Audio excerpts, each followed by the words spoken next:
بسم اللہ الرحمن الرحیم نحمدہ ونصلی علی رسولہ الکریم اما بعد۔ حدیث کا عنوان ہے وضو میں پانی بے ضرورت نہ بہایا جائے۔ عن عبداللہ بن عمرو بن العاص رضی اللہ تعالی عنہما ان النبی صلی اللہ علیہ وسلم مر بسعد وهو يتوضأ فقال ما هذا الصرف يا سعد؟ قال في الوضوء صرف، قال وإن كنت على نهر جار۔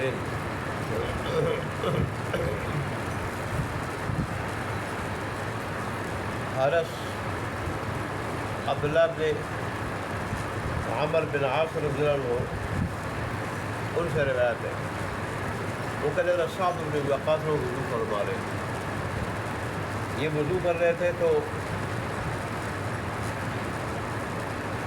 پانی کے استعمال میں اسراف سے کام لے رہے تھے، ضرورت سے زیادہ خرچ کر رہے تھے۔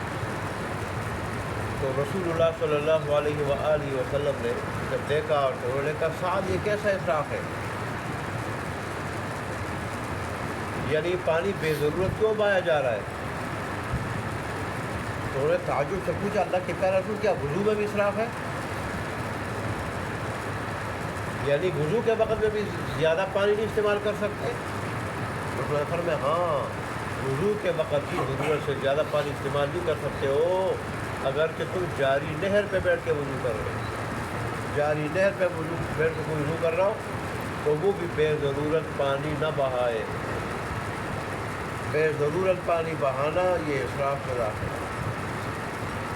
آج کل کہ اکثر وضو کرنے والوں کو کیا ہے، وہ مسجد میں ٹوٹیاں جو ہے نا وہ کھول لیتے ہیں، کھلی ہوئی ہوتی ہیں، وہ پھر یا مسواک کر رہے ہوتے ہیں، اور یا جو ہے وہ کوئی اور جگہ دھو رہے ہوتے ہیں یا مل رہے ہوتے ہیں، لیکن ٹوٹی جو ہے نا وہ کیا ہوتی ہے، وہ کھلی ہوئی ہوتی ہے اور پانی بہ رہا ہوتا ہے۔ حالانکہ اللہ والوں کو تو آج بھی دیکھو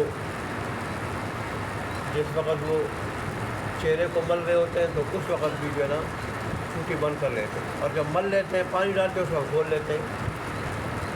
ایسے بازوؤں کو جب ملتے ہیں پانی میں نہیں ڈالتے، تھوڑا پانی ڈال کے ملتے ہیں تو اس وقت بند کر لیتے ہیں، اور پھر جب دھوتے ہیں اس وقت کھول لیتے ہیں۔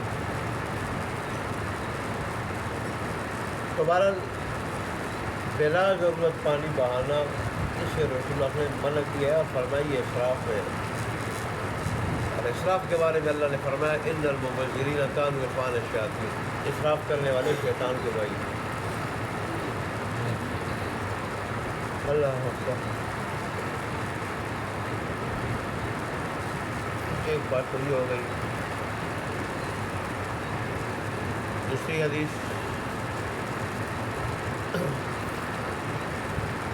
وضو کے بعد تولیہ یا رومال کا استعمال۔ عن معاذ بن جبل قال رأيت رسول الله صلی اللہ علیہ وسلم اذا توضأ مسح وجهه بطرف ثوبه۔ معاذ بن جبل کہتے ہیں کہ میں رسول اللہ کو دیکھا جب رسول اللہ صلی اللہ علیہ وسلم وضو فرماتے وہ اپنے چہرے مبارک کو اپنے کسی کپڑے کے کنارے سے پوچھ لیتے تھے۔ بعض روایت میں یہ بھی آتا ہے کہ رسول اللہ صلی اللہ علیہ وآلہ وسلم کہ اس طرح وضو کے بعد چہرہ جو ہے پوچھنے کے لیے اور خشک کرنے کے لیے اور ہاتھ خشک کرنے کے لیے کوئی کپڑا اور رومال جو ہے نا متعین کیا گیا تھا۔ بلکہ ترمذی کی روایت میں عائشہ صدیقہ سے روایت ہے کہ آپ کے وضو کے بعد چہرہ پوچھنے کے لیے کپڑا اور رومال متعین تھا۔ اور بعض اور صحابہ کی روایت میں بھی یہ بات آتی ہے کہ آپ کے وضو کے بعد چہرہ خشک کرنے کے لیے آگے وضو خشک کرنے کے لیے کپڑا متعین۔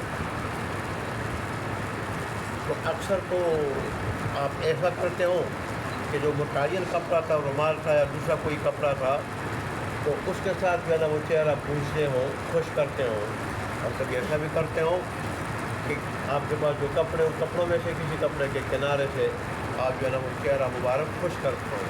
تو بہرحال وضو کے بعد آدمی کسی کپڑے سے، رومال سے، تولیے سے آپ اپنے چہرے کو اور اعضاء کو خشک کر سکتا ہے۔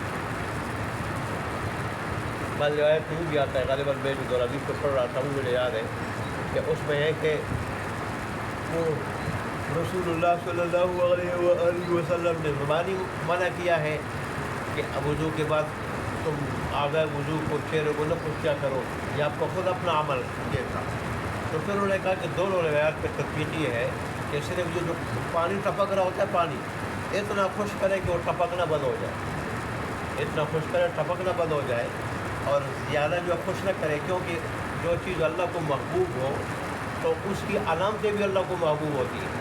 تو کچھ جو ہے وہ نمی کے آثار جو ہے نا اعضائے مبارک، اعضائے جو ہے نا وضو پہ وہ رہیں، جو اللہ تبارک و تعالیٰ کا ایک محبوب عمل ہے، بالکل نہ خوش کیا جائے۔ ہاں البتہ اتنا خوش کر سکتا ہے دونوں روایتوں کو لے کے، وہ جو پانی ٹپک رہا ہے وہ کیا ہو جائے، وہ بند ہو جائے۔ اللہ تبارک اللہ ہمیں رسول اللہ کی سنتوں پہ عمل کرنے کی توفیق عطا فرمائے۔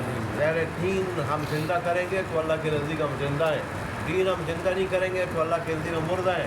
جیسے کافروں کے بارے میں اللہ نے قرآن میں صاف الفاظ میں فرمایا ہے کہ کافر مردہ ہے، حالانکہ ان کے پاس بڑے بڑے بنگلے تھے، بڑی بڑی جو ہے نا اس وقت کی سواریاں تھیں، بڑے بڑے باغات تھے، بڑے نوکر چاکر تھے، کھانے پینے کا بھی بڑا انتظام تھا، بڑے خوشحال تھے اور بڑی شان و شوکت کے ساتھ کر رہے ہوتے، لیکن اللہ تبارک و تعالیٰ نے فرمایا کہ مردہ ہے۔ کیوں کہ آخرت کے اعتبار سے وہ مردہ تھے، ان میں ایمان نہیں تھا، ان کے پاس ایمان نہیں تھا، اور عمل اللہ کی مرضی کے مطابق نہیں تھا۔ اس لیے کہ اللہ نے ہمیں بھیجا ہے یہاں آخرت بنانے کے لیے، آخرت بنانے کے لیے کامل مومن بن کے اللہ کی مرضی کے اعمال جو ہے نا کرنے کے لیے اللہ نے ہمیں بھیجا ہے۔